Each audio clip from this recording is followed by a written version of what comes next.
nuestro instituto universitario Ortega Marañón, que se siente muy contento de que estéis aquí y que vais a disfrutar de un seminario de clausura que hoy tenemos el privilegio de que presenta, aunque ahora lo presentará formalmente el profesor Gómez Galán. Florentino Portero es, digamos, ¿habéis visto las columnas que hay cuando entráis encima de la rotonda? Pues él es una de esas columnas, ¿no? O sea, cuando la fundación no existía físicamente, estaban en un piso en la calle Génova, donde ya la conoceréis, pues ya sois madrileños todos, pues una de las personas que empezaban la fundación era Florentino Portero, que es un reputadísimo académico, como sabéis, experto en política internacional, historiador, pero sobre todo es maestro y amigo, ¿no?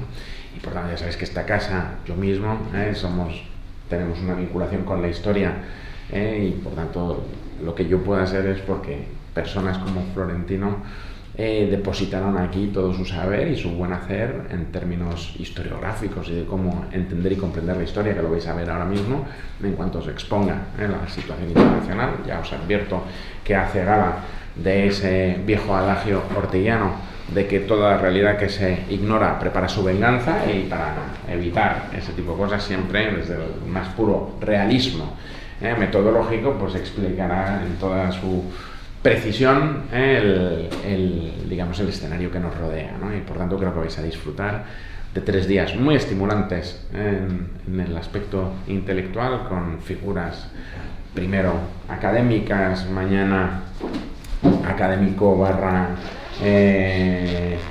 provocadores, diríamos, ¿no? Nuestro amigo Fernando Savater, ¿no? Porque digo, ya veréis que Fernando es un intelectual en el sentido, digamos, más mediático del término, y pasado mañana vendrán responsables públicos de vuestra área a hablaros también de cómo se gestiona la cooperación en este mundo que os van a describir 2 personas que seguramente están, no diría entre las mejor preparadas de España, sino diría entre las mejor preparadas del mundo, porque tanto el profesor Portero como el profesor Savater han sido traducidos a los idiomas más relevantes del ámbito académico, y luego, bueno, por medio planeta, explicando eso que nos sucede. Hoy estábamos hablando de lo que os voy a hablar hoy, y me acordaba de aquel capítulo de la rebelión de las masas que empieza ¿quién manda en el mundo? Y de eso es de lo que el profesor Portero lleva trabajando estos últimos, iba a decir años, pero en realidad décadas. Ellos sí.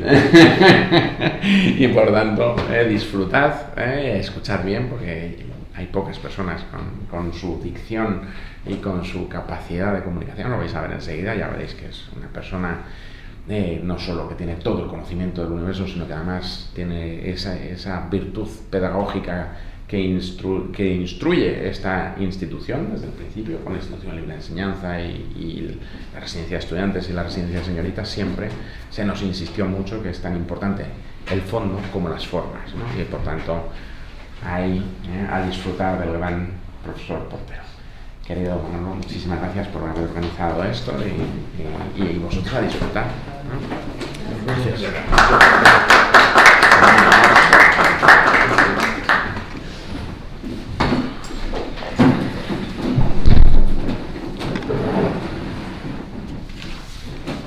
Bueno, buenas tardes. Como ya sabéis, vamos a comenzar un seminario que dura 3 días y que hoy corresponde a la primera sesión con el profesor Florentino Portero.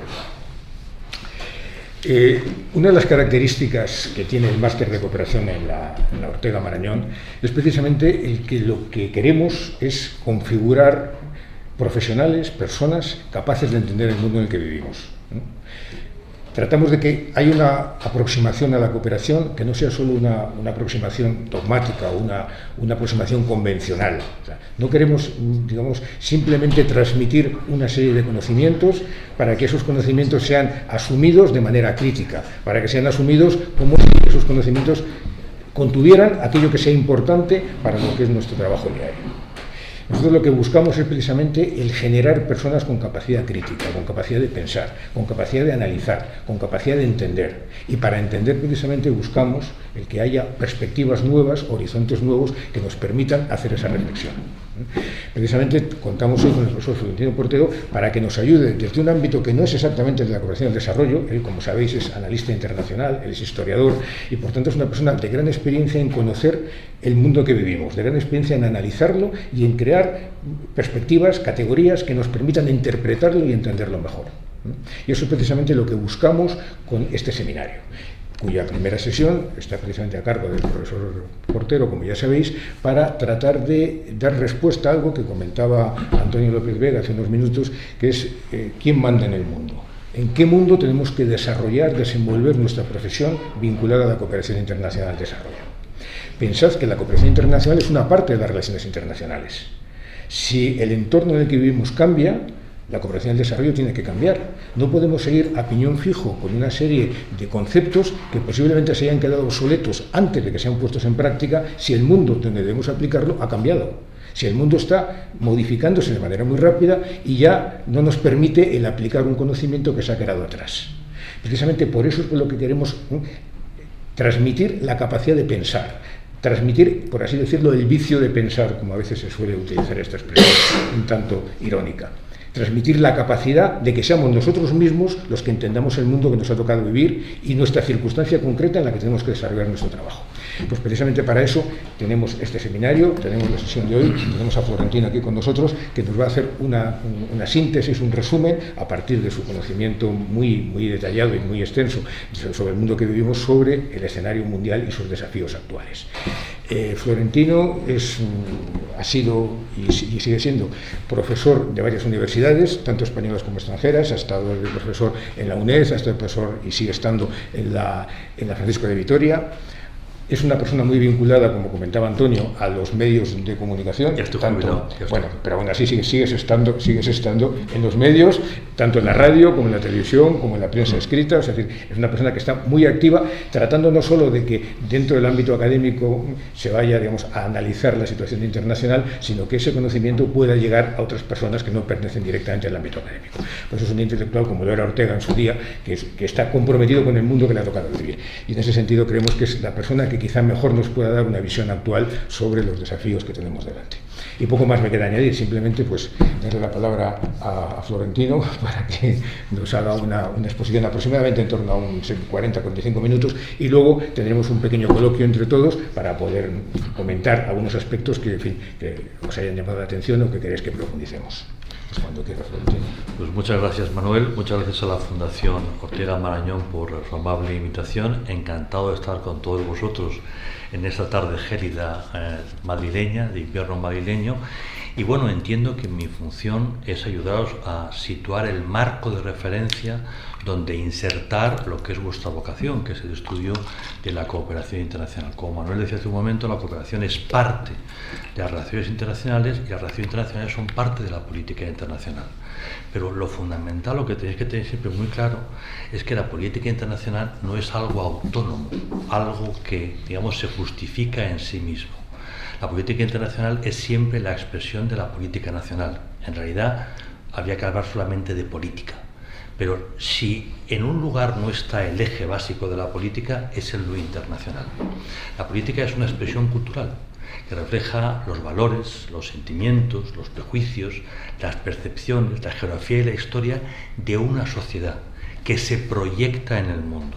Pero la sociedad está en permanente cambio. O sea, la única constante en la vida humana es el cambio. Nada permanece. Y aquí nos encontramos con un problema básico en la historia que tiene mucho que ver con el momento que estamos viviendo. El cambio es constante, pero ni la velocidad ni la intensidad del cambio son constantes. Cuando el cambio se acelera, eso provoca cambios a su vez muy importantes en la propia sociedad. Es lo que llamamos entonces un cambio de época porque da paso a una nueva normalidad. Este es un término de la sociología. Normalidad quiere decir lo que la gente cree normal. Si tenéis la buena costumbre, que no creo, de leer literatura clásica, veréis cómo la sociedad que uno encuentra en una obra de Cervantes, por ejemplo, La Sevilla, que nos cuenta Cervantes, pues no tiene nada que ver con la sociedad que encontramos en Molière, y a su vez Molière no tiene mucho que ver con la sociedad que encontramos en Galdós, y la sociedad que nos muestra Galdós no tiene mucho que ver con la sociedad que nos muestra Ramón José Sender, y la sociedad que nos cuenta Ramón José Sender no tiene mucho que ver con la sociedad de hoy día. ¿Es que ven de manera distinta la realidad? No, sencillamente que las sociedades están en cambio y que lo que en un momento se considera normal, en otro momento no.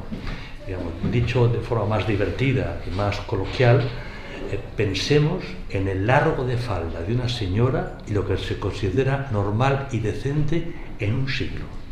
Veamos las fotografías de las playas de Santander o de San Sebastián hace exactamente un siglo y valoremos cómo han cambiado los hábitos del baño en solamente un siglo. Todo eso hace referencia sencillamente a que lo que la gente considera normal en un momento determinado deja de ser normal en otro momento.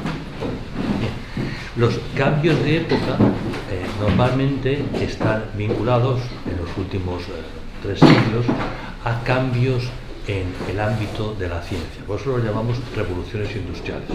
Y hoy hablamos con normalidad de que estamos viviendo la 4ª revolución industrial o revolución digital.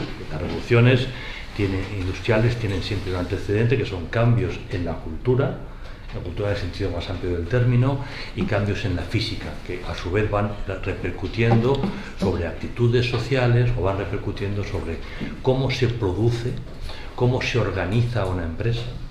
Eso a su vez modifica la estructura social y finalmente eso modifica el sistema político. Ningún sistema político sobrevive a una revolución industrial. O se reforma o mediante una quiebra se modifica radicalmente. Estamos viviendo un cambio de época. Es así de sencillo. Y viene antecedido por la crisis de la modernidad y el auge de las corrientes relativistas en el ámbito del pensamiento, y en el ámbito de la ciencia estamos ante una formidable revolución en lo ciber y en lo bio, que son revoluciones paralelas pero que acaban convergiendo, puesto que las neuronas y los semiconductores finalmente se encuentran y se van a encontrar mucho más. Es un nuevo tiempo. Ese nuevo tiempo implica una nueva forma de producir que cuestiona el futuro de las clases medias y por lo tanto de los grandes acuerdos en los que hemos vivido. Si entendemos esto, sin lo cual no entenderíamos nada, pero si entendemos esto, podemos dar el paso siguiente y entrar ya en la política internacional. Si la política exterior es una expresión cultural de una sociedad, donde se proyecta sus valores, sus ideas, sus prejuicios, y la sociedad cambia, sencillamente la forma de hacer política internacional va a cambiar. ¿De dónde venimos? Venimos de algo que dimos en llamar el orden liberal. El orden liberal no era propiamente un orden, sino más bien una aspiración. El término orden, que aplicamos los historiadores a determinados periodos del pasado, es cuando se llega a acuerdos suficientes dirigidos a evitar una guerra. Por la sencilla razón de que en las guerras pierden todos. Es verdad que en las guerras pierden siempre unos más que otros, o unos mucho más que otros, pero nadie gana una guerra. Aunque sea vencedor y la victoria le repercuta positivamente, todo el mundo pierde una guerra. De ahí que después de dos guerras mundiales, a partir del año 1945, hubo un gran esfuerzo por tratar de imponer un orden que evitara futuras guerras, es decir, un orden capaz de gestionar crisis y tensiones de tal manera que esas crisis no derivaran en nuevas guerras. 2 guerras mundiales parecía que había sido más que suficiente, un escarmiento de lo que puede ocurrir cuando se actúa de manera frívola en política internacional, y se trataba, por lo tanto, de evitarlo mediante un nuevo sistema. El orden liberal tiene básicamente 2 etapas.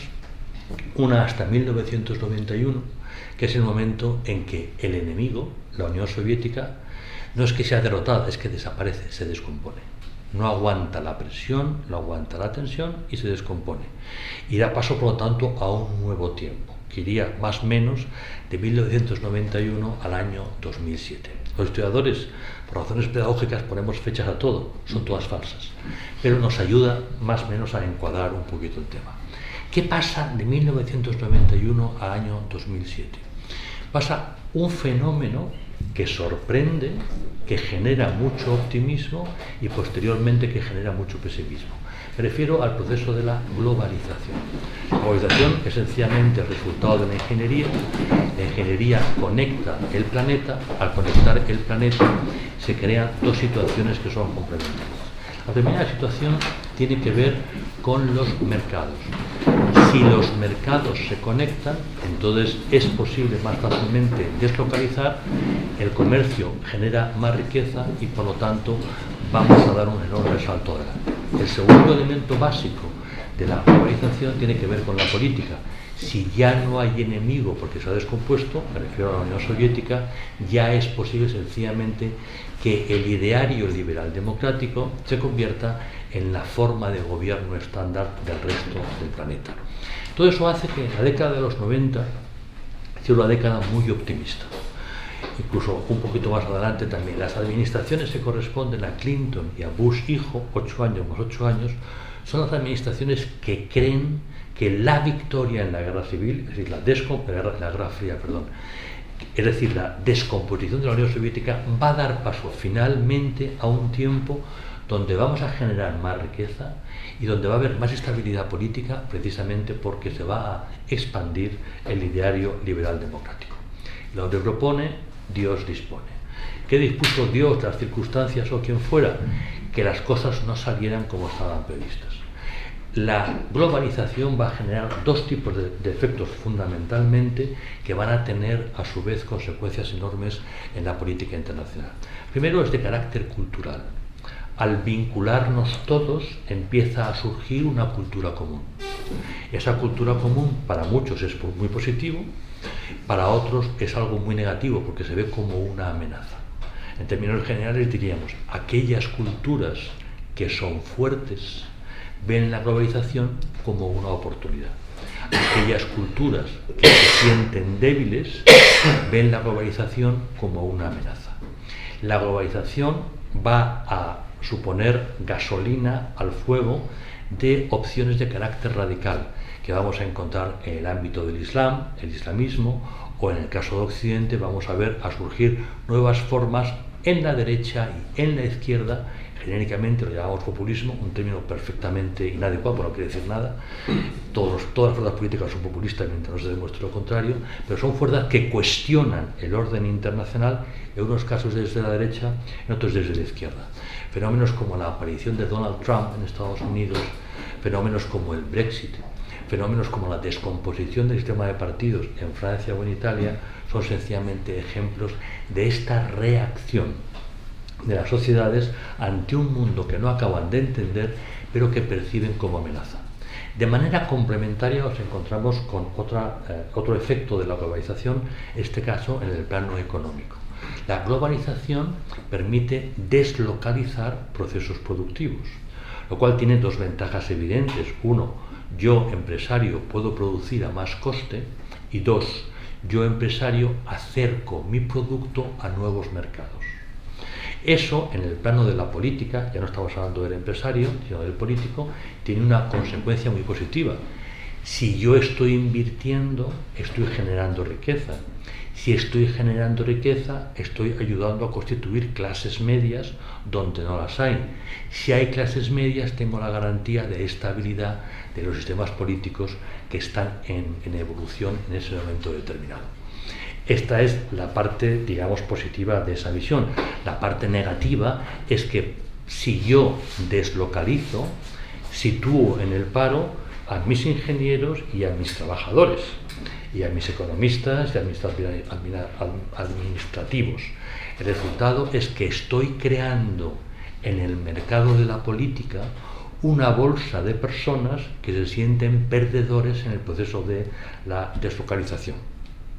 Si entendemos esto, entendemos por qué Donald Trump ganó las elecciones de hace 7 años. Sencillamente porque entendió que había ese nuevo segmento de mercado, se dirigió a él y ganó porque respondía a las preocupaciones de un grupo importante de personas que se sentían perdedores de la deslocalización. Bien, Esto es la globalización y sus efectos, pero coincide en el tiempo con la revolución digital, con la cuarta revolución industrial. ¿Qué está ocurriendo a fecha de hoy? Estamos en el principio de la revolución industrial. Y como toda revolución industrial, modifica el proceso productivo. Eso quiere decir que elimina muchos puestos de trabajo mientras va a ir creando otros puestos de trabajo. Aquí tenemos algunos problemas, tanto en la gestión de los tiempos como en las consecuencias últimas. En la gestión de los tiempos, por ahora, lo que estamos viendo es que la robotización va eliminando puestos de trabajo, sobre todo trabajos no muy cualificados. De nuevo nos encontramos con una bolsa de personas importante que dice, oiga, ¿qué pasa conmigo? ¿Quién se ocupa de mí? El Estado me está dando la espalda. El Estado, junto con los empresarios, están muy contentos porque hay más beneficios, pero a mí no solamente no me llegan los beneficios, es que me estoy quedando en el paro. En segundo lugar, y esta es la gran novedad respecto de la primera, de la segunda y de la tercera revolución industrial, es que muchos de los puestos de trabajo que se van creando los van a ocupar robots. Porque estamos en una revolución donde la robotización, gestionada por una inteligencia cada vez más artificial, resuelve muchísimos problemas. Por tanto, empezamos a percibir que tenemos un riesgo en el futuro de que muchos puestos de trabajo de nivel básicamente bajo o intermedio van a ser realizados por inteligencia artificial y por lo tanto no vamos a ser capaces de generar tantos nuevos puestos de trabajo como sí ocurrió en las tres precedentes revoluciones industriales. Este es un escenario en el que estamos y este escenario está provocando reacciones y la reacción es que de manera creciente en todos los países a los que podemos mirar que se sienten particularmente afectados por todo esto, surge una nueva cultura política, surge una nueva sociedad política con una nueva agenda política. Y esa agenda política en muchos casos sencillamente es contraria a lo que está ocurriendo. Si desde 1945 en adelante hayamos gestionado un orden internacional que llamábamos orden liberal y que era respondía a una aspiración de equilibrio y de acuerdo, lo que vemos en estos momentos es que sencillamente muchos de los actores que en un momento determinado están en esa operación y durante décadas la están apoyando, sencillamente la abandonan, porque consideran que el orden liberal ya no responde a sus intereses. En todo momento ha habido potencias que eran contrarias al orden liberal porque no respondía a sus valores. Es el caso de China, es el caso de Rusia, es el caso de Irán, es el caso de Venezuela y de otros muchos países de menor tamaño. Lo más importante, lo más significativo ha sido cuando Estados Unidos, que no solamente venía siendo la locomotora del orden liberal, sino directamente el creador del orden liberal, sencillamente nos comunica que ya no está interesada en el orden liberal, que como potencia sencillamente tiene ahora una nueva agenda que responde a otros elementos. Ahora haremos referencia a esos nuevos elementos, pero que por lo tanto ya no está interesada ni en defender los principios de referencia ni en defender las instituciones características del orden liberal. Estados Unidos entiende que un tiempo histórico ha concluido, que empezamos otro y que ese otro requiere una nueva agenda. Y por lo tanto hay que sencillamente cerrar la carpeta y meterla en el archivador de las cosas antiguas. Que los historiadores se ocupen de esta carpeta porque nosotros los políticos tenemos que abrir una nueva y empezar a pensar cómo resolvemos nuestros problemas en adelante. Bien, esto ya nos va situando en un nuevo tiempo. Y ahora lo fundamental es que seamos capaces de entender cuáles son las características en el plano de la política internacional del nuevo tiempo. Porque como antes decía Manuel, la cooperación internacional será de una manera u otra en función de cómo sea la política internacional, de cómo sean las relaciones entre los estados y cuáles sean las prioridades en cada caso. Bien, aquí ahora lo importante es que entendamos las características del concepto de poder en política internacional característico de este tiempo naciente, que es una característica, son unas características distintas, que no es lo mismo de lo que veníamos viendo antes, de la misma forma que en el tiempo anterior, en el que corresponde a la tercera revolución industrial, desde el 45 al 2008 aproximadamente, pues era distinto del tiempo propio de la segunda revolución industrial, y así podríamos ir para atrás. Los días de Felipe II, en el caso español, o los días de la reina Victoria, en el caso británico, respondían a unos conceptos de poder que marcaban unas prioridades, unos objetivos hacia los cuales todo el aparato político se dirigía. Estamos en otro tiempo. Ni estamos en el año 1996, ni estamos en los días de la reina Victoria, ni del rey Felipe II en el caso español. ¿Dónde reside hoy el núcleo del concepto de poder? No perdamos de vista que estamos en plena revolución industrial y que la revolución industrial básicamente es ciber y bio. Bien, el nuevo concepto de poder gira en torno a la capacidad de mantener una influencia crítica en el mundo, siendo el mundo algo que se está configurando en torno a esos dos ejes. Por lo tanto, el primer objetivo de los gobiernos hoy es ser capaz de generar innovación en estos terrenos. De la innovación se pasa a las patentes, de las patentes se pasa a los productos. Si yo soy capaz de generar los productos característicos de la cuarta revolución industrial, yo podré generar beneficios suficientes para mantener a mi sociedad en pleno desarrollo.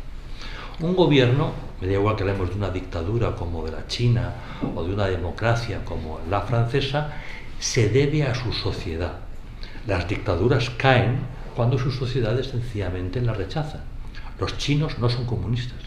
El Partido Comunista Chino es comunista, pero sabe que los chinos no son comunistas. Está mucho más cerca de Confucio que de Marx o de Lenin. De hecho, nadie lee a Marx ni a Lenin en China. Están en otras cosas. Por lo tanto, son muy conscientes de que tienen que dar respuesta a las necesidades de su sociedad. Y las necesidades de su sociedad son muy caras. Es salud, son pensiones, son carreteras, son muchas cosas. Y todo eso pasa por ser capaz de generar productos y de venderlos. Bien. Hoy la innovación es el gran tema. De ahí que todos los servicios de inteligencia estén dirigidos a proteger sus sectores críticos. Proteger sectores críticos quiere decir cosas como que mis empresas de vanguardia no pueden ser compradas por otros estados.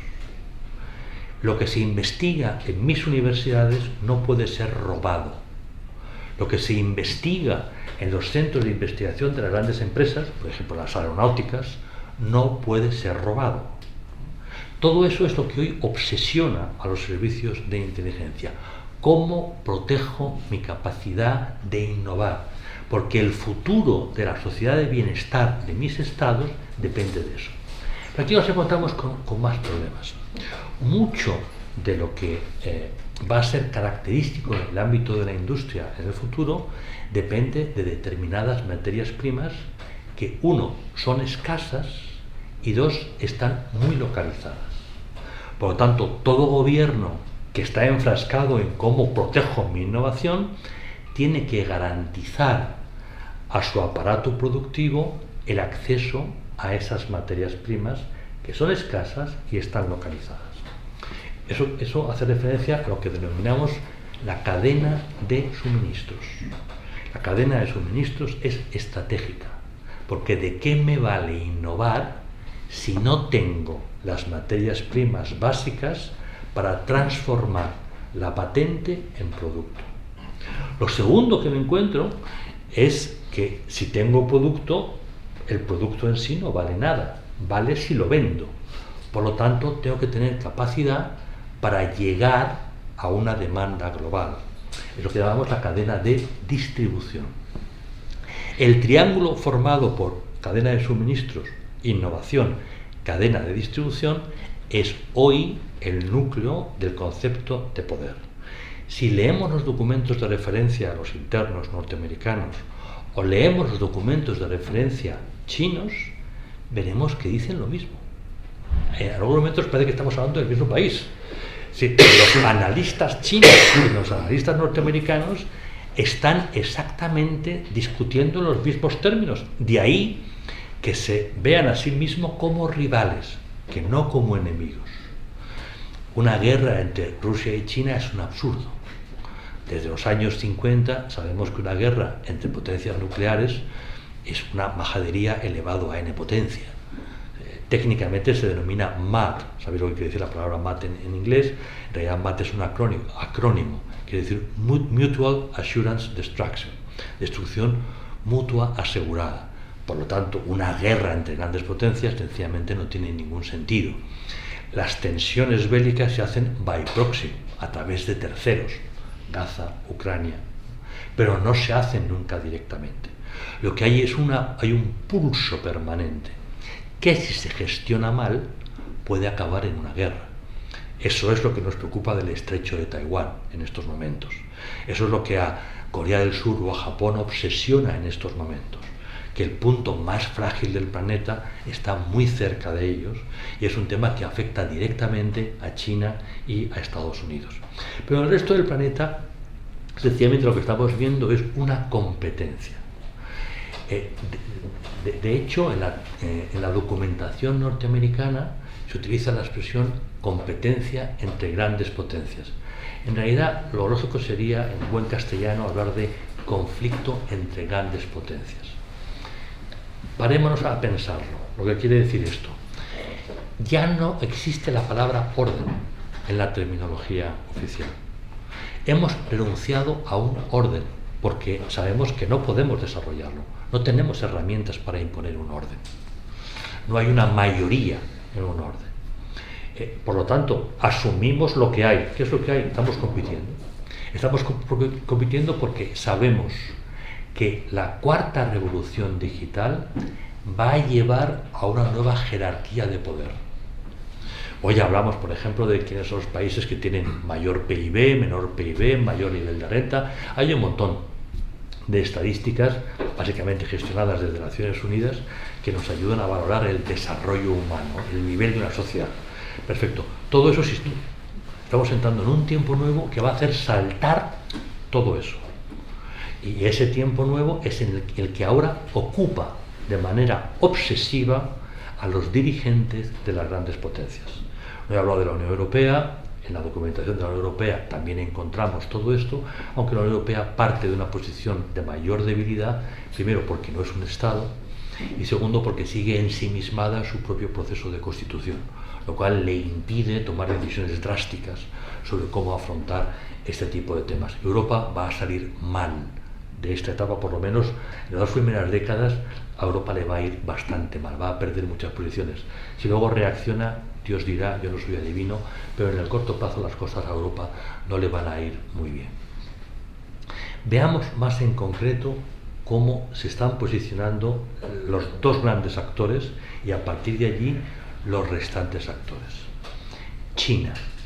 Vamos a empezar por China porque China tiene una gran ventaja en estos momentos sobre el resto, y es que una potencia no democrática tiene, por el solo hecho de serlo, una mayor capacidad, una mayor facilidad de diseñar estrategias en el largo plazo. ¿Por qué? China no está sometida a elecciones, no está sometida al albur de la opinión pública, a los caprichos, a las visiones, a los prejuicios. Me gusta esto, no me gusta aquel. No es relevante en China. Ya se ocupa el Partido Comunista de decidir quién me gusta y quién no me gusta. China, desde hace mucho tiempo, está siguiendo un guión. El guión lo estableció una enorme personalidad histórica, hablamos de Deng Xiaoping, que reconfiguró China y le puso un guión. Y desde entonces, los que han venido gobernando, todos ellos formados bajo la tutela de Deng Xiaoping, han ido siguiendo un guión determinado. Durante un tiempo China era muy prudente, por indicación de Deng Xiaoping, pero ya sabíamos que en un momento determinado China, digamos que dejaría de ser prudente porque ya no sentiría necesidad de serlo. Y la figura de Xi Jinping, actual número 1 chino, representa el tiempo en el que China ha dejado de disimular, ha dejado de ser moderado y prudente para sencillamente decir, mire usted, soy una gran potencia, actúo como una gran potencia y váyanse ustedes acostumbrando porque tengo músculo para hacerlo durante muchísimo tiempo. China tiene problemas enormes dentro de casa, no pequeños, enormes. Pero China tiene un guión y por ahora el guión está más o menos funcionando. Las cosas no siempre salen bien, pero van funcionando. China ha desarrollado una estrategia de cobertura de su innovación. Es lo que en términos generales denominamos la nueva ruta de la seda, The Belt and Road Initiative. ¿Eso qué quiere decir? Quiere decir que China organiza a través de su diplomacia una red que le garantiza la comunicación vía aérea, vía ferrocarril, vía carreteras y vía marítimas por todo el mundo. Esas redes tienen evidentemente un fondo político enorme, y es que China necesita garantías, no quiere un acuerdo de 2 días. Entonces, de ahí que China haga una práctica financiera extraña. China presta a quien sabe que no se lo puede devolver. Para un banco es una mala idea, para un Estado es una muy buena idea si no tiene muchos escrúpulos. Esto tiene que ver con la cooperación internacional. Si tú recibes un préstamo chino y como China confía y espera, no eres capaz de devolverlo, China se va a acercar a ti y te va a decir, te comprendo y soy solidario contigo.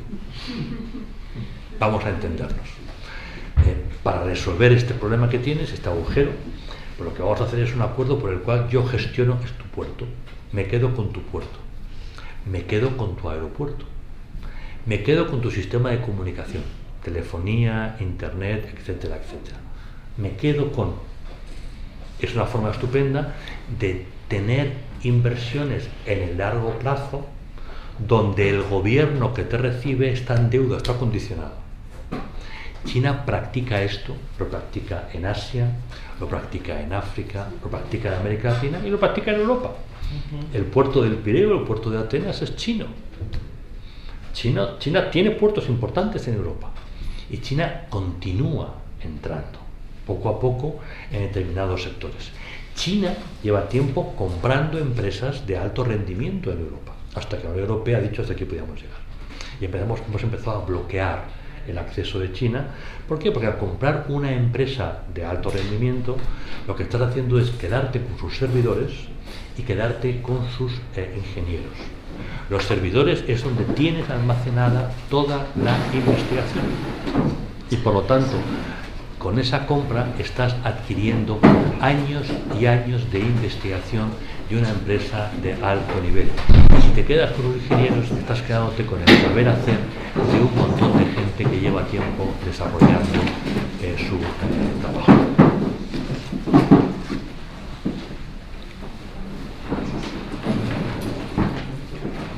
Durante un tiempo China pudo hacer esto con mucha facilidad porque no se veía como algo problemático. Hace ya algún tiempo saltaron las alarmas y en estos momentos ya son muchos los estados que están tratando de bloquear el tema. Pero lo fundamental para nosotros es entender cómo China tiene muy claro que la cadena de suministro es tan importante como la cadena de distribución. Y por lo tanto, el asegurarse eso es crítico. Hay un ejemplo muy de actualidad, muy interesante, que os puede ayudar a entender esta política china. Me refiero a la guerra de Ucrania. Cuando Rusia inicia la invasión de Ucrania, a los chinos les parecía una perfecta majadería. A estas alturas de siglo, conquistar terreno es una cosa medieval. O sea, responde al mundo de los imperios, no el mundo de las grandes potencias. El poder es influencia, no hectáreas. Las hectáreas es una cosa de los días de la Reina Victoria o de Felipe II, pero hoy lo que está en juego es la influencia política, no las hectáreas. China, por lo tanto, no sentía, digamos, ningún aprecio por esa posición de Rusia, que por otro lado lo que hacía era tensionar un mundo de por sí suficientemente tenso. ¿Qué necesidad hay de hacer estas cosas? Poco después China fue evaluando la situación y vio que Rusia lo había hecho mal, Rusia empezaba a sufrir sanciones muy importantes por parte de Occidente y la economía rusa estaba en peligro. Y dijo, es perfecto, exactamente lo que yo deseo. Un país con problemas y muchas hectáreas, muchas materias primas, mucho gas, mucho petróleo. China no tiene gas, China no tiene petróleo y China necesita materias primas. Si hoy vemos el estado de la economía rusa, a pesar de las sanciones de Occidente, veremos que la economía rusa está aguantando muy bien. Y está aguantando muy bien porque China se ocupa de comprar su petróleo y su gas y de revenderlo. El precio no es el mismo. Si Rusia tiene algún problema de que necesita acceder a algo que está prohibido, ya empresas chinas se ocupan de conseguir esos productos y de revenderlos a Rusia con beneficio. Rusia está aguantando, pero lo fundamental es que gracias a la invasión rusa de Ucrania, hoy Rusia es un vasallo de China. Hoy Rusia depende de China. A China lo que le pase a Ucrania, lo que le pase a Europa, no es un tema relevante. Pero lo que le pase a ella en relación a las materias primas rusas, eso sí es relevante. Y por lo tanto, sencillamente, ha apoyado a Rusia, que aparte eso le ayuda, y son temas, digamos, de otro nivel, a una mayor tensión entre Estados Unidos y Europa, a la posibilidad de que Estados Unidos deje a Europa tirada en la defensa de Ucrania, otro tipo de temas que tienen otra dimensión, pero que no es lo fundamental para China.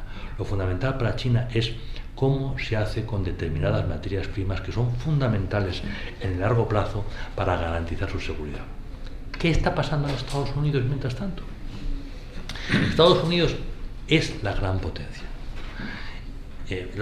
Hace unos días, hablando con un colega aún mayor que yo, decía, llevamos 30 años leyendo sobre el declive de Estados Unidos. Y hoy Estados Unidos es más fuerte que nunca.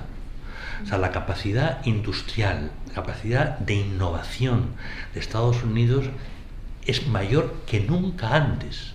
O sea, ni en los años 50, ni en los años 60, Estados Unidos ha sido tan fuerte como es ahora en términos económicos puros, en términos económicos clásicos.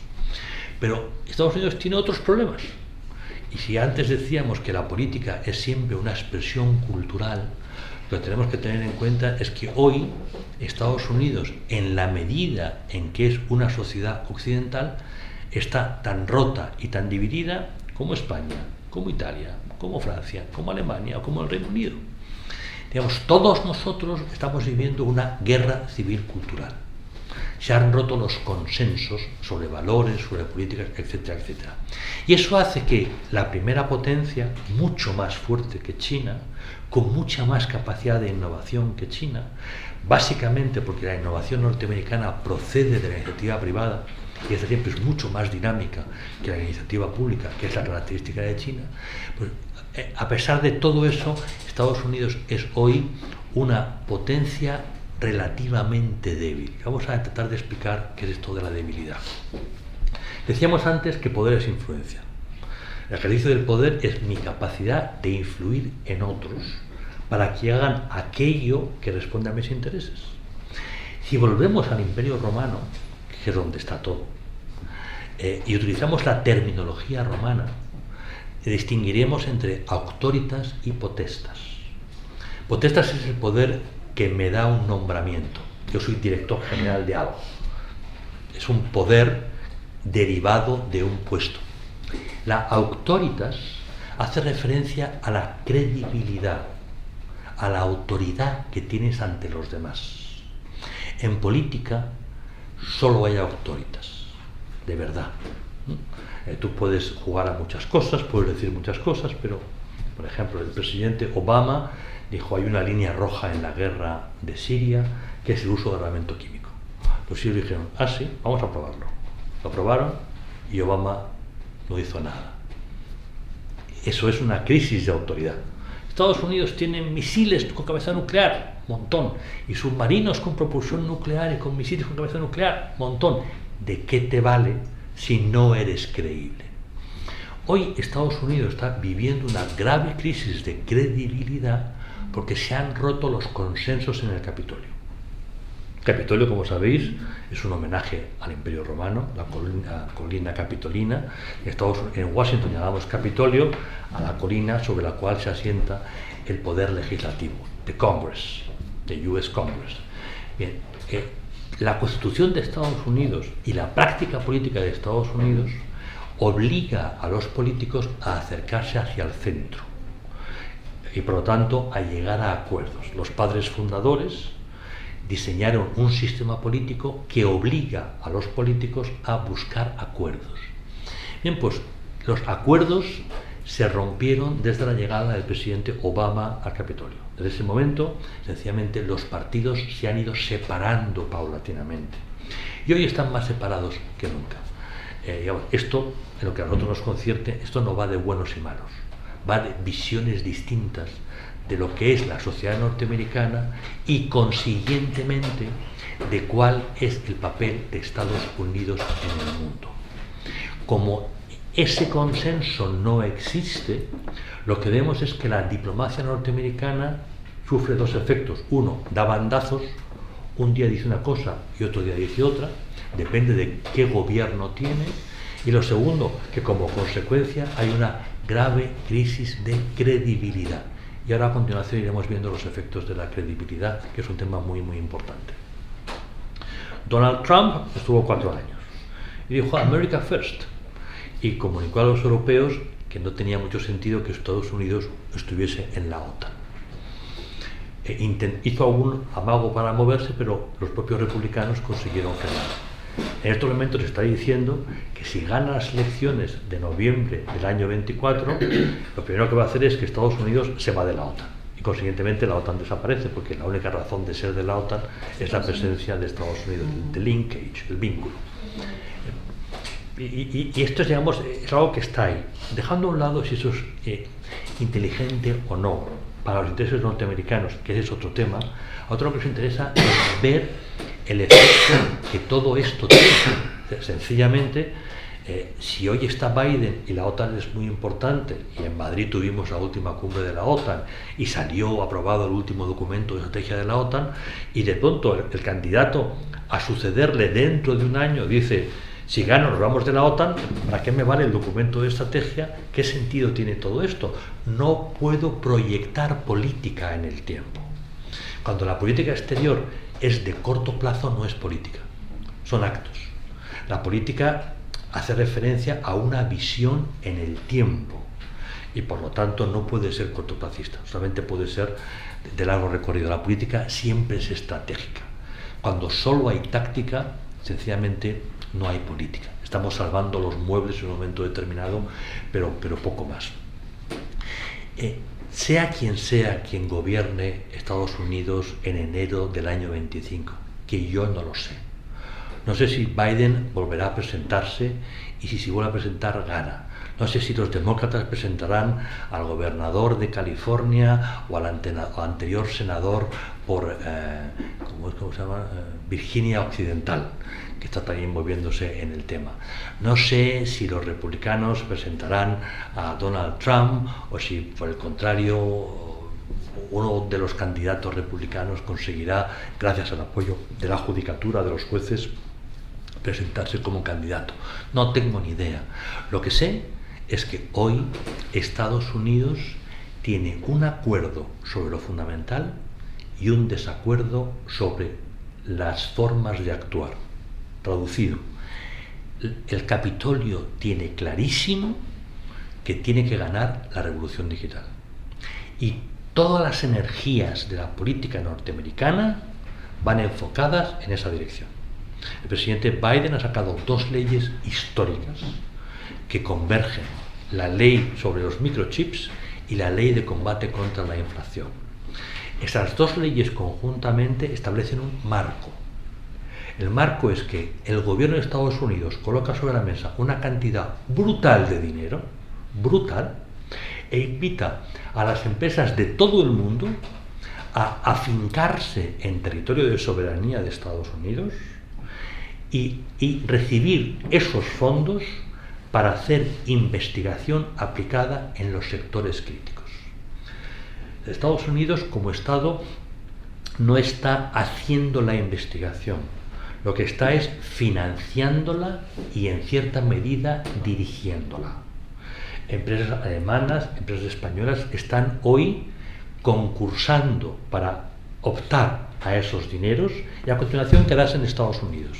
De tal manera que eso generará puestos de trabajo en Estados Unidos, que es el núcleo de la America First de Donald Trump, pero a su vez estará colocando a Estados Unidos en la vanguardia. ¿Cuál es el marco del desacuerdo? El marco del desacuerdo es qué política exterior, qué política de defensa debo seguir para lograrlo.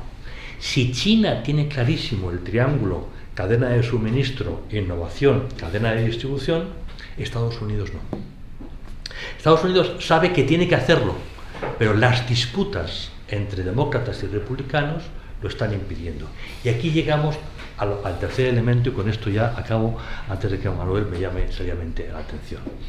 Cuando hablamos de el efecto sobre los demás, la famosa auctoritas, ¿qué pasa con los demás?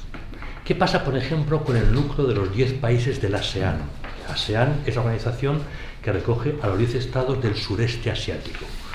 Estamos hablando de países que crecen a un 5 o 7%, que tienen poblaciones extraordinarias. Indonesia tiene 280 millones de personas. Indonesia, 280 millones de personas. Compararlo con la Unión Europea o con Estados Unidos. Es un estado, Indonesia. Hablemos de Malasia, hablemos de Vietnam, hablemos de Tailandia, hablemos de Filipinas. Estamos hablando de una zona del planeta donde la gente todavía se reproduce, que es una costumbre arcaica que todavía se mantiene en esta parte del planeta, y que están creciendo y que están en el tema básico, que están en cómo ganamos la revolución digital, están trabajando en todo ello. Bien, este bloque, como determinados países africanos, como determinados países de América Latina, cuando son invitados por Estados Unidos para formar bloques, sencillamente dan un paso atrás. ¿Por qué? Por desconfianza sobre la política norteamericana. No es que les parezca bien o mal la propuesta, es que no se la creen, porque el siguiente presidente va a cambiar de opinión. Y cuando estamos hablando de una tensión que va a durar muchos años, entre el bloque inevitablemente dirigido por Estados Unidos y el bloque inevitablemente dirigido por China, yo sé a qué juega China, pero no sé a qué juega Estados Unidos. Entonces Estados Unidos, en vez de tener una capacidad gravitacional de atracción, está ejerciendo sin querer el efecto contrario, y es que los que tienen muy claro que apuestan por una economía de libre mercado, por una economía y por una política democrática, tienden a no acercarse demasiado a Estados Unidos por miedo a los efectos que eso puede tener dado los cambios. Un ejemplo. Obama llega a un acuerdo sobre energía nuclear con Irán. Donald Trump llega a la presidencia y abandona el acuerdo sobre energía nuclear con Irán.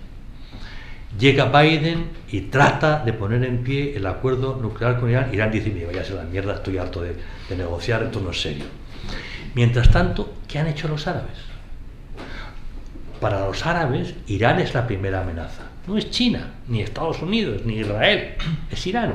Porque es un debate intraislámico por el califato, por el liderazgo. Unos son persas, otros son árabes. Unos son chiíes, otros son suníes. Mundos distintos. Los árabes lo que hicieron fue acercarse a Israel y formar un bloque con Israel, porque de Israel me puedo fiar, pero de Estados Unidos no, porque hoy está conmigo y mañana está con Irán. Yo no puedo jugar de esta manera. Bien, este es el hecho hoy en política básico que tenemos que tener muy en cuenta. El núcleo de poder es cómo gano la revolución digital. El triángulo formado por suministros, innovación y distribución es la clave del ejercicio de poder, es la influencia. China tiene un plan, lo está cumpliendo, pero ya han saltado todas las alarmas. Ya todo el mundo se da cuenta de que la amistad con China cuestiona tu soberanía. Es un abrazo del oso, un abrazo peligroso. Si me acerco a Estados Unidos, el problema es muy distinto. El problema es la inestabilidad de la acción exterior norteamericana. No me puedo fiar, no me va a dar ningún abrazo del oso, pero acercarme a Estados Unidos, hoy está conmigo, mañana me deja tirado, Lo que ha pasado con los saudíes es muy claro. Un día son aliados, al día siguiente Biden llama asesino al príncipe heredero saudí. El hecho de que sea asesino no es razón para llamarle asesino en política exterior. Estas cosas hay que guardar las maneras, ¿no? Y el príncipe heredero, por lo tanto, toma sus medidas, y cuando Biden a continuación le pide que aumente la producción de petróleo para bajar los precios, ¿qué hace el príncipe saudí? Reduce la producción de petróleo y aumenta los precios. Es una forma de responder simpáticamente a que te hayan etiquetado como asesino, que por muy asesino que seas, no son maneras de actuar. Son y 10 y a otros cuartos de hora. Perfecto, muchas gracias, Florentino. Bueno,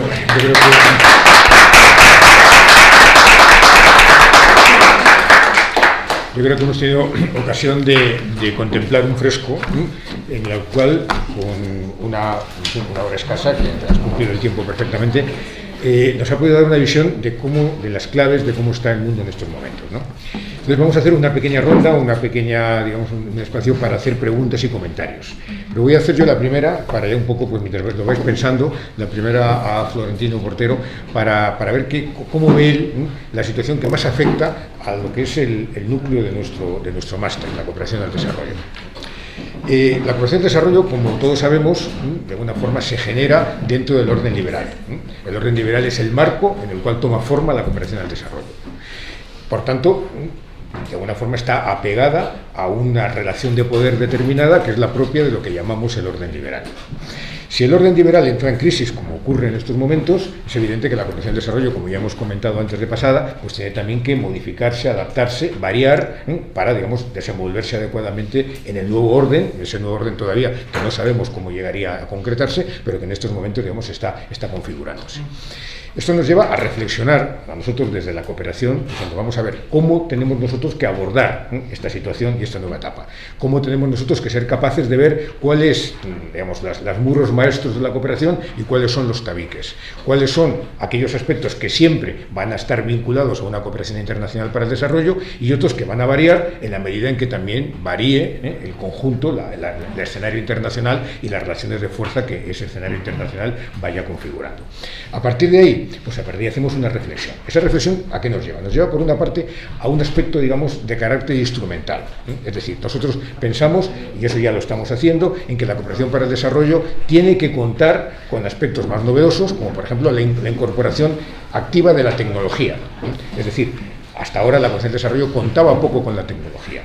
Creemos y nosotros proponemos que esa tecnología, que en general la tecnología, no toda, sino aquella que tenga sentido, pues vaya incorporándose de una manera, digamos, habitual a la cooperación para el desarrollo. Es un aspecto instrumental. Otro aspecto instrumental tiene que ver con incorporar de manera decidida las empresas, cosa que hasta hace poco tiempo no se hacía y evidentemente es necesario para dar, digamos, a la cooperación al desarrollo esa capacidad de poder generar conocimiento, de poder generar innovación y de poder generar, digamos, riqueza, no solamente riqueza material, sino riqueza, activos intangibles de riqueza en el ámbito de su influencia.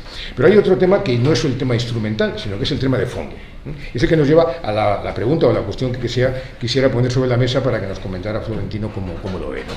Y es que si vamos a un mundo diferente, que ya no es el mundo de la globalización que conocíamos, sino a una globalización, a una desglobalización selectiva, que nos lleva a que pueda haber ámbitos de influencia, aquí hemos marcado dos ámbitos de influencia claros, el que tiene que ver con Estados Unidos y el mundo llamado occidental, y el que tiene que ver con China y, digamos, su influencia a través de la ruta de la seda, con un conjunto de países en diferentes continentes que van, digamos, generando un espacio propio de influencia, ¿no? En ese sentido, si vamos a un escenario en el que estas tendencias actuales se agudizan, ¿cómo se desenvolvería, no instrumentalmente, sino en cuanto al fondo, la cooperación al desarrollo? Partiendo que la cooperación al desarrollo es hija directa del orden liberal. Ese orden liberal que seguiría existiendo solo parcialmente o seguiría existiendo con unas características que ya no podrían ser las mismas que eran hace 50 años, 60 años, después de los acuerdos de Bretton Woods o a comienzos del siglo XXI, ¿no? En ese sentido, ¿cómo lo verías, desde tu perspectiva, utilizando estas categorías con las que nos has expuesto la situación actual? ¿Por dónde podría ir el futuro de la cooperación internacional de fondo? ¿Una cooperación intrabloques dentro de cada uno de los bloques de influencia, una cooperación que pudiera ser, digamos, más general, más de carácter global, pero con unas características diferentes vinculadas a, digamos, espacios de poder y a centros de poder que irradian en torno a su ámbito. ¿Cómo podrías considerar tú que podría ser el futuro, sabiendo que evidentemente no tenemos nadie, ni siquiera tú, el futuro para poder verlo a través de una campana o una bola de cristal? Pero, de alguna manera, ¿cómo crees, qué tendencia, por dónde crees que podría ir la forma de configurarse la cooperación en cuanto al fondo, en cuanto a que ya no dependiera únicamente del orden liberal? Y mientras tanto, ir pensando algunos aspectos que queráis que comentemos a continuación. La respuesta en el fondo es muy sencilla, no tengo ni idea. A partir de aquí... Sin duda, pero a partir de ahí, ¿por dónde crees que...?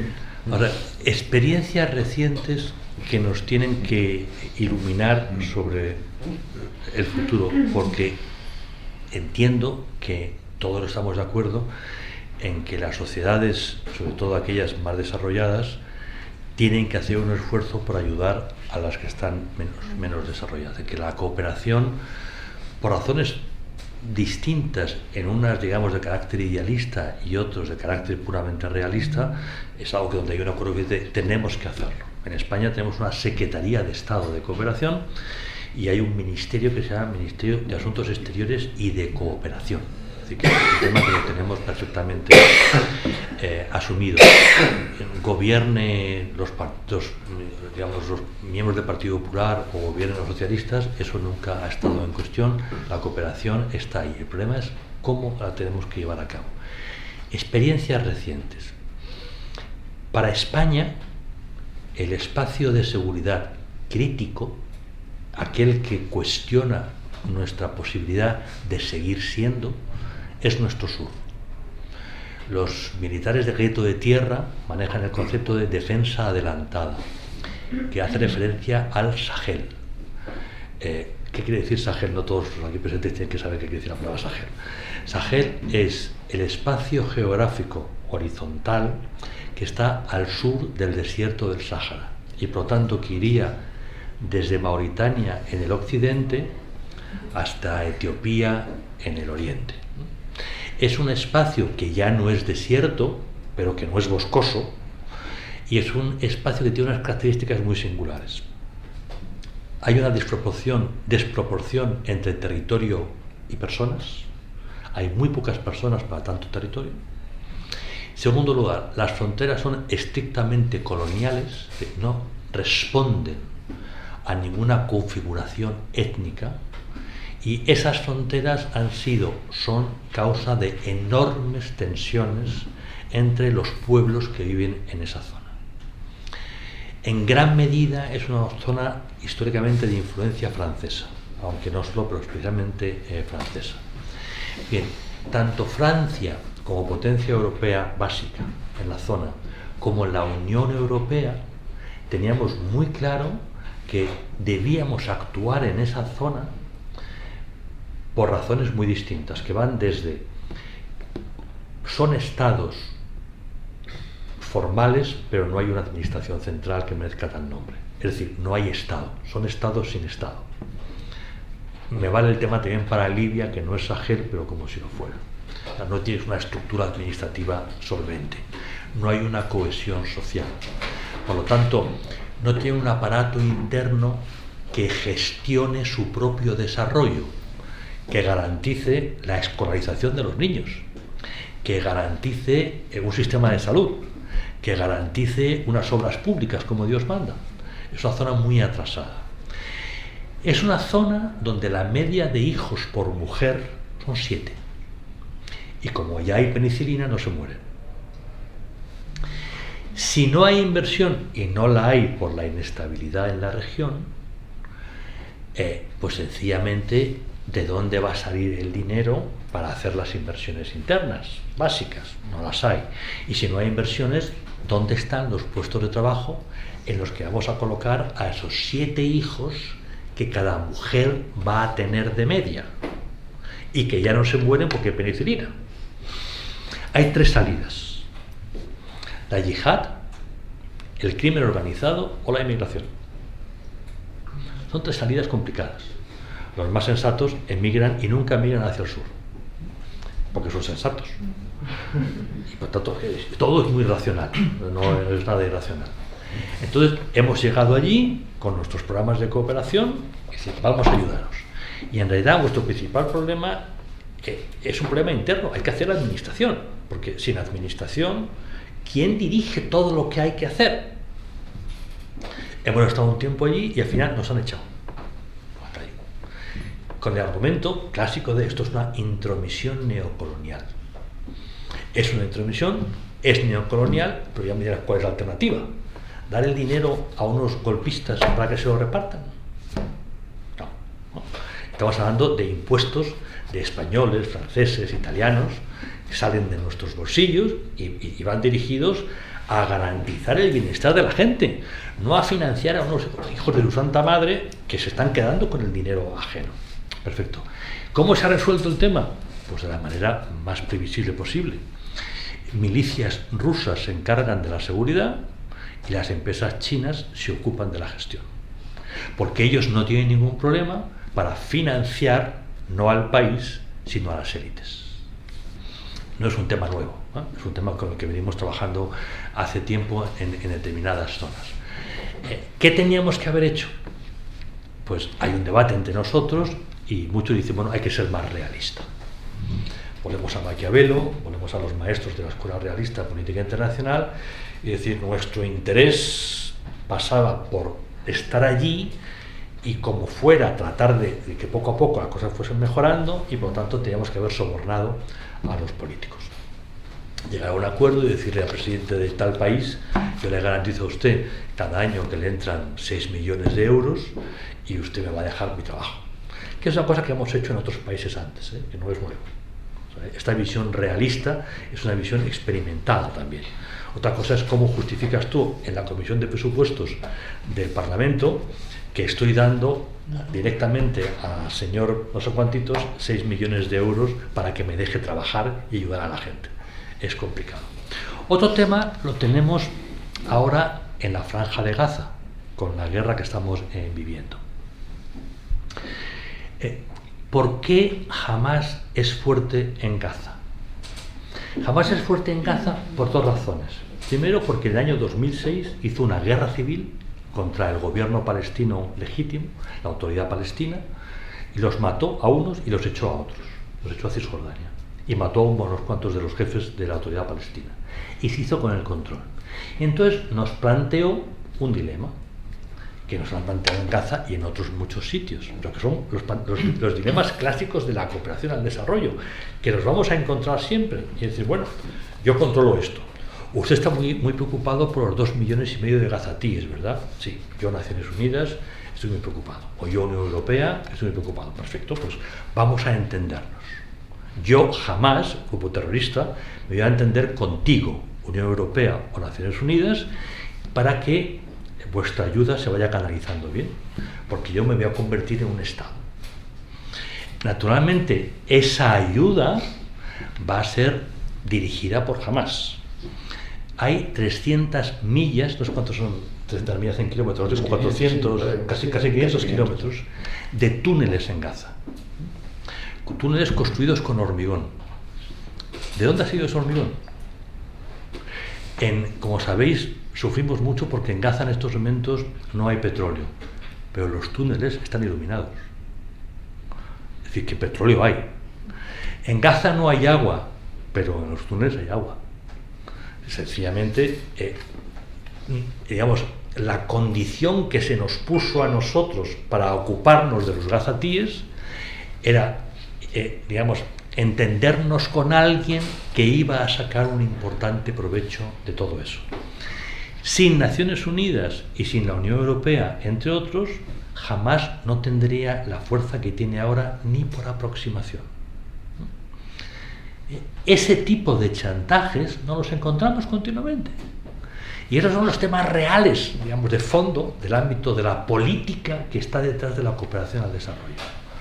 La idea de que yo llego y me dejan levantar un hospital, eso no es tan fácil. A menudo nos encontramos con gobiernos que nos ponen condiciones para levantar un hospital. Y esos son los grandes debates en los que estamos nosotros.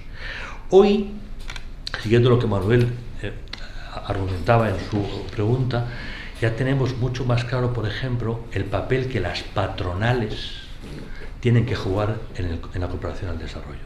Es crítico. ¿Por qué? Porque si estamos en una revolución digital, lo que nos interesa ahora es que países que están en un nivel X de desarrollo, en un tiempo breve, se puedan saltar 3 revoluciones digitales, revoluciones industriales, y aterrizar en la cuarta. No hay necesidad de que pasen por la segunda revolución industrial, ni por la tercera. Si ya tenemos los ordenadores, si ya tenemos los servidores, si tenemos unas aulas, vamos directamente al tema. Y una vez que tenemos cuadros, quien va a dar vida a esos cuadros no va a ser la iniciativa privada local, porque no existe, porque todavía no existe. Para que haya iniciativa privada local, primero tenemos que formar a esos chavales en el ámbito corporativo. Y ahí juega un papel muy importante las patronales nuestras, que vayan allí y se instalen con la prudencia debida a un firmamento, y que poco a poco vayan funcionando, para de esta manera crear los cuadros, los recursos humanos de que se va a valer ese país en 25, en 30 años, para de verdad poder crear sus propias empresas. Esos son los grandes, de verdad, temas que tenemos cuando estamos pensando en qué vamos a hacer en el futuro. Pero lo más delicado siempre no es tanto, digamos, la tecnología o los protocolos, como los retos políticos. Los retos políticos son tremendos, son muy delicados, y sobre todo son muy delicados cuando eres una democracia, cuando al final el secretario de Estado de Cooperación tiene que ir a la comisión correspondiente, que sea la de Hacienda o la de la política exterior, en el Congreso de los Diputados, y decir en qué me he gastado el dinero. Yo he viajado con mi ministro de Asuntos Exteriores, yo estaba en el ministerio, y he ido a ver las cosas que hacíamos nosotros los españoles en cooperación internacional en Cisjordania, y visitamos una universidad.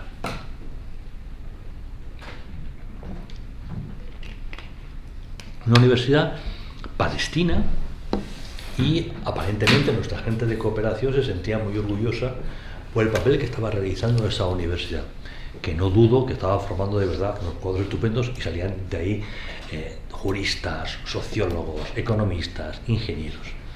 Pero cuando yo entro con mi ministro en el hall de la universidad, me encuentro un gran cartel con 4 retratos. Ahí está el imán fundador de Hamás y 3 mártires de Hamás. Digo, estupendo.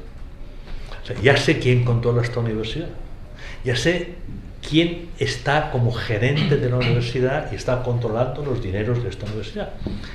Y luego empezamos a hacer las preguntas básicas. ¿Tengo alternativa? ¿Tengo otra opción? Porque a lo peor no lo tengo. El ministro era conservador, o sea, no estamos hablando de que era un socialista del ala más no sé qué, no. Era un gobierno conservador y un ministro particularmente carca. Y allí teníamos a los 4 mártires de Hamás, y nosotros estábamos muy contentos de estar financiando esa universidad. Si financiamos a Hamás, Hamás será coherente y actuará como le corresponde a un grupo terrorista islamista. Y Hamás es muy coherente y bastante competente, no es una organización cualquiera, Hamás, desde el punto de vista empresarial, merece mucho respeto. Hay unos aspectos que no merecen tanto respeto, pero digamos, ahí estamos atrapados, y esas trampas nos las ponen porque nos conocen. ¿Cómo las sorteamos? No tengo ni idea. Podemos decir, me lavo las manos, pero eso quiere decir que estoy dejando atrás a ese chaval de 7 años al que he visto jugar en la calle al fútbol y que lleva una camiseta terriblemente del Barça, porque en esa parte del mundo la única cosa que une a Israel con los palestinos es su pasión por el Barça, lo cual les condena al desastre. No, estas cosas tienen, es lo único en lo que están realmente de acuerdo, en su pasión por el Barça. Hoy sí, en la Liga, tal como está ahora, probablemente el año pasado la ganaron. Sí. Pero este año esperemos que sea el Madrid el que la gane. Bueno, pues muchísimas gracias, Florentino. Vamos a hacer también una pequeña ronda para ver qué, en fin, qué queréis un poco pues plantear, qué puntos de vista queréis un poco contrastar con el profesor Portero, qué asuntos os gustaría que comentáramos. Tenemos un ratito todavía más para poder aprovecharlo, y ya que está aquí con nosotros esta tarde, pues vamos a tratar de sacarle el jugo y suscitar aquellos temas que consideréis oportunos, tengan que ver directamente con la cooperación o con el escenario mundial en general, en la línea de lo que ha comentado antes. Así que cuando queráis.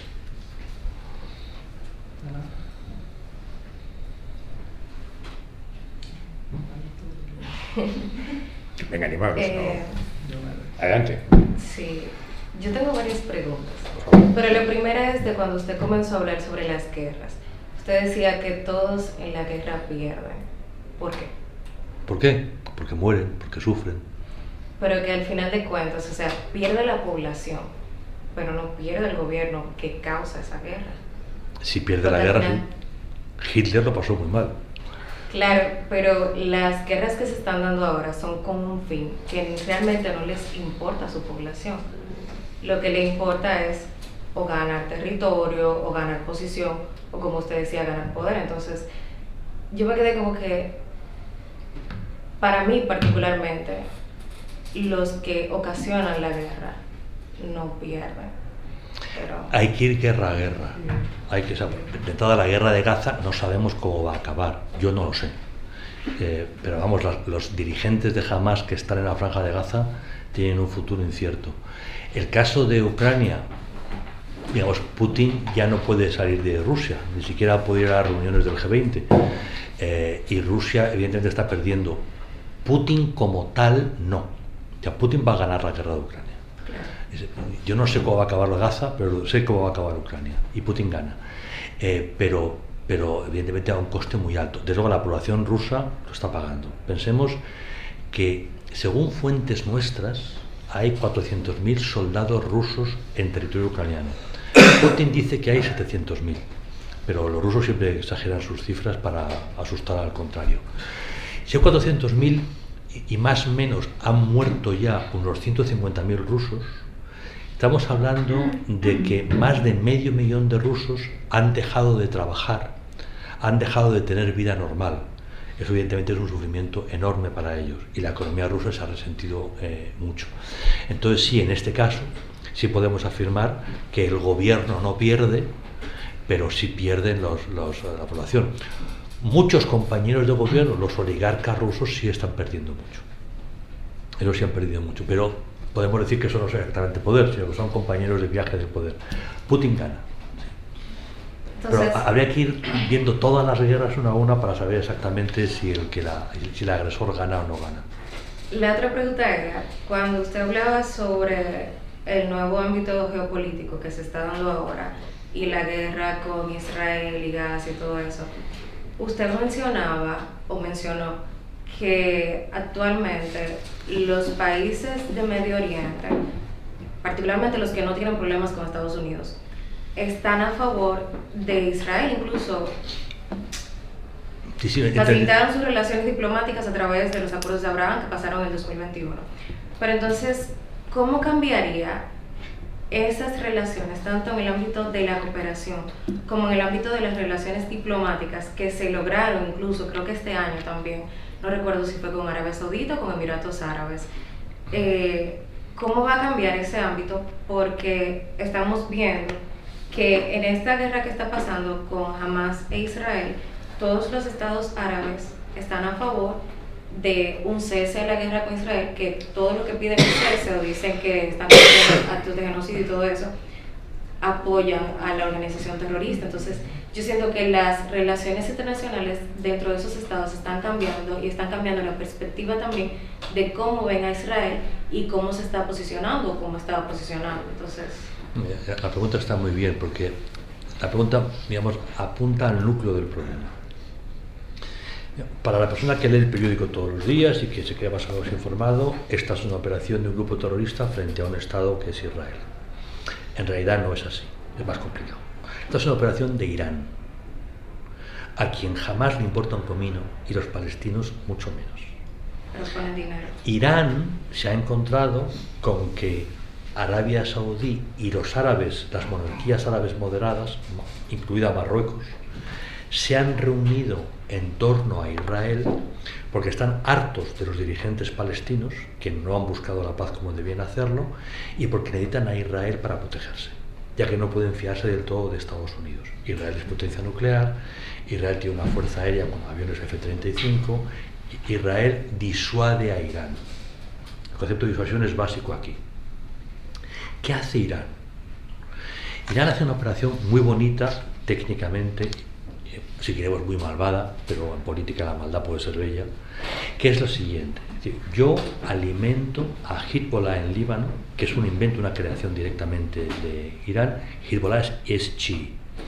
Y me acerco a Hamas en el momento en que se produce el divorcio entre Hamas y Arabia Saudí. Durante décadas, Arabia Saudí había mantenido a la Hermandad Musulmana. La Hermandad Musulmana es una asociación que nace en el periodo de entreguerras en Egipto, precisamente cuando las élites egipcias se encuentran con las élites occidentales, con los británicos. Y en la Universidad de Al-Azhar, en ese encuentro, hay todo un sector de la inteligencia egipcia que tiene miedo al contagio. Y surge el nuevo islamismo, el más sofisticado intelectualmente, que es la Hermandad Musulmana. La Hermandad Musulmana ha ido avanzando por todas partes. De hecho, Al-Qaeda nace de la Hermandad Musulmana. Bien. La Hermandad Musulmana en Palestina se llama Hamas. Durante mucho tiempo, Arabia Saudí financia a la Hermandad Musulmana. La potencia suní rica financia al movimiento intelectual islamista. Coherente. Hasta el momento en que la Hermandad Musulmana cuestiona la corrupción de Arabia Saudí y de Emiratos. El momento en el que los saudíes dijeron: hasta aquí hemos llegado con esta broma. Y solamente Qatar, que es un país muy especial, sigue financiando a la Hermandad Musulmana. Cuando se produce el divorcio, los hermanos musulmanes encontrarán nuevos amigos o compañeros de viaje: Irán, Turquía y Qatar. Irán es la clave porque es el más inteligente y, sobre todo, en lo que es doctrina de subversión, es la gran cabeza. Ahí han tenido un general que es realmente el gran general de los últimos 30 años, que es el general Soleimani, al que mató Israel o liquidó, que es la mejor cabeza que ha producido la ciencia militar en 30 años. Y Soleimani es el hombre que diseña toda la estrategia de subversión, partiendo del conocimiento de las características del enemigo. Que, digamos, si conocemos a Israel y queremos acabar con él, ¿qué hay que hacer? Hay que provocarle de tal manera que no pueda evitar la guerra. El acto terrorista con el que se inicia el conflicto, 1.500 muertos, quemando niños, violando señoras, haciendo barbaridades que no se conocían desde el siglo XII, es una operación teatral orquestada y grabada por ellos, para que Irán recoja esos vídeos. Irán no los ha hecho públicos. Perdón, Israel no los ha hecho públicos, solamente a determinadas personas, incluido nuestro presidente de gobierno. Son salvajes. Es toda una escenificación para provocarte, para que no puedas no invadir. Una vez que has invadido, Hamas lleva 20 años preparándose para eso. Y ahí están los 500 kilómetros de pasillos subterráneos y toda una operación para que al entrar pasen dos cosas. Una, estés muy expuesto a los tiradores de Hamas que están colocados por todo el espacio. Y dos, que tengas que utilizar la aviación para destruir los puntos básicos donde se concentra Hamas. Por lo tanto, vas a matar civiles. Y aquí entramos en tu pregunta. Si tú estás obligado a hacer militarmente eso, como hizo Estados Unidos durante la Segunda Guerra Mundial, o en las campañas de Faluya y de Mosul, hace nada, o como Rusia ha hecho recientemente en las ciudades sobre el mar de Azov en la campaña ucraniana, Mariupol es la más característica, tienes que desde el aire barrer para poder entrar. No puedes entrar con todo en posición porque los francotiradores acaban contigo. Entonces, en ese momento tú conviertes eso de nuevo en un espectáculo que retransmites, generas imágenes para repartir al mundo. Y de esta forma enciendes a la calle árabe. El objetivo es la calle árabe. Piensa que el campo de batallas militar ya nunca es campo primario, es campo secundario. El campo primario son los cuartos de estar, son las familias, son los aparatos de televisión. Tú estás produciendo un programa de televisión a propósito de un campo de batalla secundario. Entonces la calle árabe automáticamente se siente solidario con esas familias que son como yo. Si yo soy sirio, inmediatamente empatizo con esa familia, que es sencillamente una familia árabe. Si yo soy egipcio, si yo soy libio, inmediatamente ese mundo.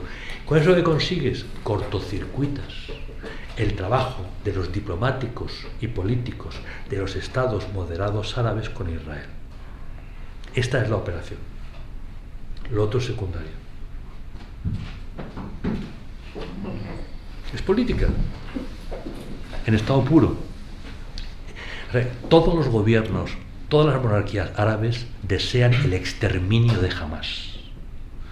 Y lo que está pidiendo Israel es contundencia y rapidez, que es lo que no es posible, porque Hamás lleva 20 años preparándose para esta operación. Y luego llega el punto B, el punto siguiente. En el momento en que Israel finalice las hostilidades porque haya considerado que ya ha ganado, tema complicado, ¿qué quiere decir ganar? ¿A cuántos líderes de Hamás tengo que haber capturado para decir que he ganado? ¿Cómo gano si no rescato a los rehenes? Es muy complicado. Pero bueno, en el momento en que Israel cese las hostilidades, nos encontramos con el siguiente problema. ¿Quién gobierna Gaza? No hay respuesta. Porque la autoridad palestina ya gobernó Gaza y aguantó un año. Al año Hamás los mató y los echó. Hoy la autoridad palestina es más débil de lo que era en el año 2005-2006. La segunda opción es la Liga Árabe, perfectamente. La Liga Árabe, que es la organización que reúne a los árabes, forma una fuerza multinacional y ocupa. Pero eso quiere decir que esa fuerza multinacional va a matar a gente de Hamás. Cosa que yo no voy a aparecer en televisión ante mis ciudadanos matando árabes en favor de Israel, porque al fin y al cabo lo que está aquí en cuestión es la seguridad de Israel. Yo por ahí no paso. La Liga Árabe se ve las manos. Una fuerza de Naciones Unidas, se han creado Hamás. Si Naciones Unidas lleva manteniendo a Hamás desde hace años, si las ambulancias de Naciones Unidas son los instrumentos a través de los cuales Hamás mueve las balas de un sitio a otro, la munición, porque los conductores, porque la gente que trabaja para Naciones Unidas son palestinos, y voluntaria o involuntariamente están sometidos a Hamás. No tienes opción. No es que sean malos, es que Hamás gobierna y Hamás te mata si no cumples, a ti o a tu hermano o a tu madre. Por lo tanto están sometidos. Naciones Unidas no tiene capacidad para eso, no es creíble. ¿Quién gobierna? Si lo hace Israel, que esta es la segunda trampa de Irán, Israel se ahorca. Pero al final yo siento que van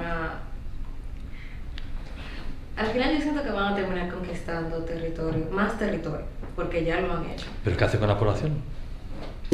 Son 2,5 millones. Los están aniquilando ya. No, para nada. Olvídate, para nada. No, 2,5 millones no se aniquilan, ni se está intentando aniquilar, ni se está aniquilando. Ha habido bajas civiles, sí, pero muchas, de todas las cifras que te dan, primero, te las da Hamás, te las crees o no te las crees. Recuerda lo que pasó en el famoso hospital y te da una idea de la credibilidad de las fuentes de Hamás. Recuerda, un misil iraní bombardea el hospital más importante de Gaza y mata a 500 personas. Información de Hamás. 2 días después, el misil era de la Yihad Islámica, no cayó en el hospital, sino en el parking, y habían muerto 12 personas del parking. Bueno, la fiabilidad de las fuentes es estupenda, pero sobre todo Hamás no te distingue bajas civiles de bajas de guerrilleros, de milicianos. Que ha habido miles de milicianos muertos, sin duda. Que no han caído los jefes, sin duda. Que ha habido civiles muertos, sin duda. ¿Cuántos? No tengo ni idea. Pero para nada estamos hablando de un aniquilamiento, de un genocidio, en absoluto. En absoluto. Israel, ni es interés de Israel, ni lo buscan, ni nada por el estilo. No van por ahí los tiros. Esto es la trampa de que tienen que entrar y quedarse ahí. Y eso es una trampa absoluta para Israel. Y es lo que busca Irán. Porque eso desacreditaría enormemente a Israel. E Israel va a seguir presionando para que sean los egipcios, los jordanos, los que tomen partido. Que son socios. Porque tienen claro quién es el enemigo común. Pero esto es un espectáculo dirigido a la calle, a la gente normal.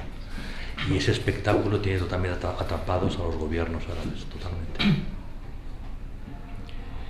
Bueno, estamos ya acercando al tiempo límite que teníamos previsto, pero nos queda para hacer alguna pregunta o alguna otra intervención más.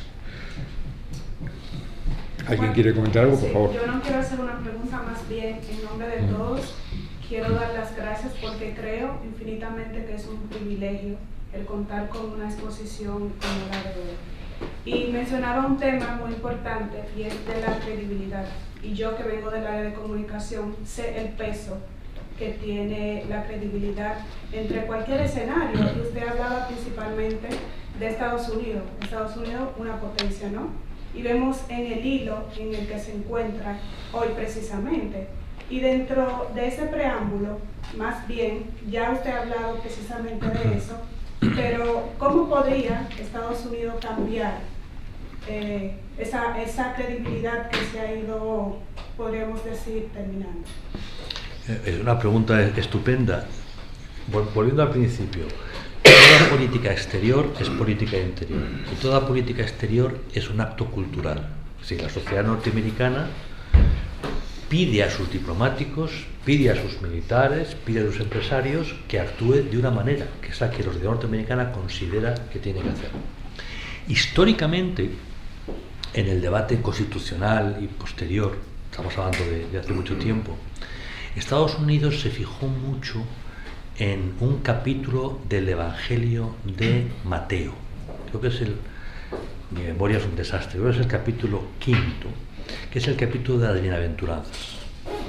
Jesús dice sobre el mar de Galilea, presenta sus bienaventuranzas, y inmediatamente está muy preocupado Jesús porque piensa que alguien puede considerar que está planteando una alternativa a la ley mosaica, a los 10 mandamientos. A continuación dice, no he venido a mover una coma de la ley. La ley es los libros primeros del Antiguo Testamento. Entonces a continuación avanza, si no he venido a mover una coma de la ley, ¿por qué he dicho esto? Entonces lo que viene a decir es, lo que se espera de la gente que me siga no es el cumplimiento de la ley, que es la posición farisea, sino el ejemplo, actuar de manera auténtica. Y presenta una metáfora, la metáfora de la ciudad sobre la colina. ¿Por qué la ciudad sobre la colina? Porque es vista desde todos los ángulos. O sea, mis discípulos tienen que ser como la ciudad en la colina. Estados Unidos nace de la emigración de cristianos de todas las iglesias, desde una Europa en estado de guerra permanente, durante siglos permanente, y quieren crear el auténtico Estado cristiano. En esa lógica, los fundamentos históricos de la política exterior norteamericana es el ejemplo. Nosotros no vamos a decir a nadie lo que tiene que hacer o lo que tiene que ser, nosotros vamos a plantear un ejemplo. Con el tiempo, a eso lo denominamos The American Way of Life, durante la Guerra Fría. Todo eso ha sido muy importante. Hoy Estados Unidos, a través básicamente del cine y de las series de televisión, sigue siendo una potencia cultural, en el sentido de que sigue enviando mensajes. Pero los mensajes que envía ya no son tan atractivos, porque son mensajes de tensión. O sea, la cultura norteamericana hoy, que es una cultura de muy alto nivel, por popular que sea, es una cultura arraigada, es decir, que te está planteando exactamente eso. Yo vengo de mi casa, me he pasado por allí, y mi mujer estaba fascinada viendo una nueva serie norteamericana que se llama The Chair. No sé si alguno la conoce. The Chair. Chair en este caso quiere decir cátedra. Por tanto, hablamos de un director de departamento, de un catedrático. Es un término que viene de la antigüedad romana. Bien, está reflejando las tensiones dentro de un campus de Estados Unidos.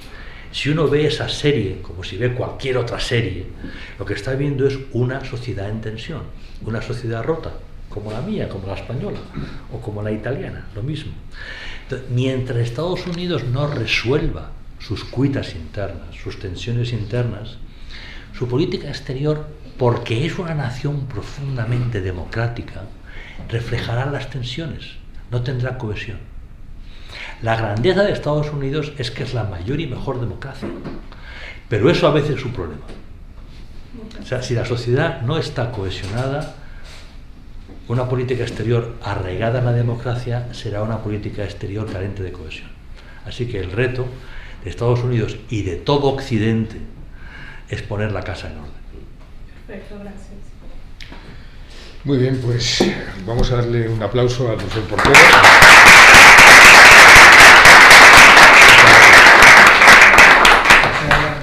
Nada, levantamos el campo, levantamos la sesión. Muchísimas gracias.